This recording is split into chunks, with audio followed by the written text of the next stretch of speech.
প্রিয় শিক্ষার্থীরা, শুভেচ্ছা নিও। আজকের নতুন একটি কোশ্চেন দেখাবো, যে কোশ্চেনটা শাহজালাল বিজ্ঞান ও প্রযুক্তি বিশ্ববিদ্যালয়ে 2025 এবং 26 শিক্ষাবর্ষে এসেছিল। প্রশ্নটি জীববিজ্ঞান বিষয়ের।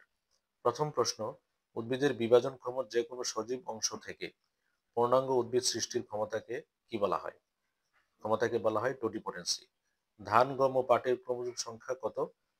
ক্রোমোজোম সংখ্যা 24, 42 এবং 14। মিউকোপ্রোটিন পাওয়া যায় কোনটিতে?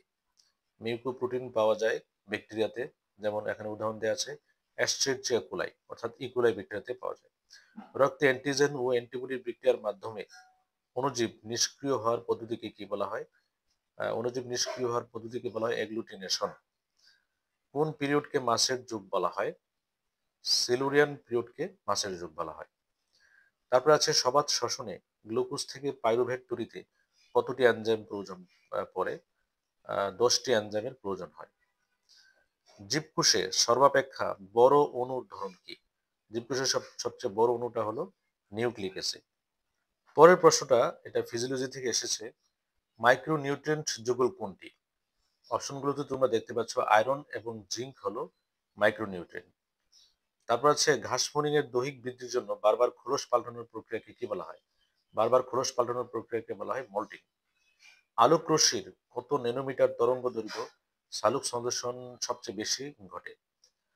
আমরা যদি একক আলোর কথা চিন্তা করি, সবচেয়ে বেশি লাল আলোর তরঙ্গ দৈর্ঘ্য সবচেয়ে বেশি ব্যবহৃত হয়, এবং যেটা তরঙ্গ দৈর্ঘ্য হলো 625 থেকে 750 ন্যানোমিটার। কতগুলো থাইলাকয়েড একসাথে একটির উপর আরেকটি সজ্জিত হয়ে গঠিত স্তূপকে কি বলা হয়? গঠিত স্তূপকে বলা হয় গ্রানা। এটা ক্লোরোপ্লাস্টের একটি অংশ। ডিএনএ ও আরএনএ স্থিত পেন্টোজের মধ্যে নির্ধারণকারী কার্বনের অবস্থান হলো 2 নম্বর কার্বন। ইন্টিগ্রাল প্রোটিন কোনটির গাঠনিক উপাদান? আমরা জানি যে ইন্টিগ্রাল প্রোটিন যেটির গাঠনিক উপাদান সেটা হলো সেল মেমব্রেন। সেল মেমব্রেনের মধ্যে এটা দেখা যায়। পরের প্রশ্ন: মানবদেহে ইনসুলিন উৎপাদনকারী জিনের অবস্থান কত নম্বর ক্রোমোজোমে? 11 নম্বর ক্রোমোজোমে। সংক্রমণ থেকে সেরে ওঠার পরে অর্জিত রোগ প্রতিরোধ ক্ষমতা কি নামে পরিচিত? এটাকে বলা হয় অ্যাডাপটিভ ইমিউনিটি। করোনা ভাইরাসের নিউক্লিক অ্যাসিডের প্রকৃতি হলো এসএসআরএনএ, সিঙ্গেল স্ট্র্যান্ড আরএনএ। আশিয়াস রাইবোজোমের অধিকারী কে? সঠিক উত্তর হলো অ্যাসপারজিলাস। বাকিগুলো সবগুলো এখানে ব্যাকটেরিয়া দেওয়া আছে। কোন দ্রবণে কোন দ্রবণে কোষের প্লাজমোলাইসিস ঘটে? আমরা জানি হাইপারটোনিক দ্রবণে প্লাজমোলাইসিস ঘটে থাকে। তারপর আছে হাইড্রার মেসোগ্লিয়ার পুরুত্ব প্রায় কত ন্যানোমিটার? এটা হলো 100 ন্যানোমিটার। পরের প্রশ্ন: মানব দেহের সারা শরীর লোমে আবৃত থাকে কোন রোগের কারণে? এই রোগটার নাম হলো হাইপারট্রাইকোসিস।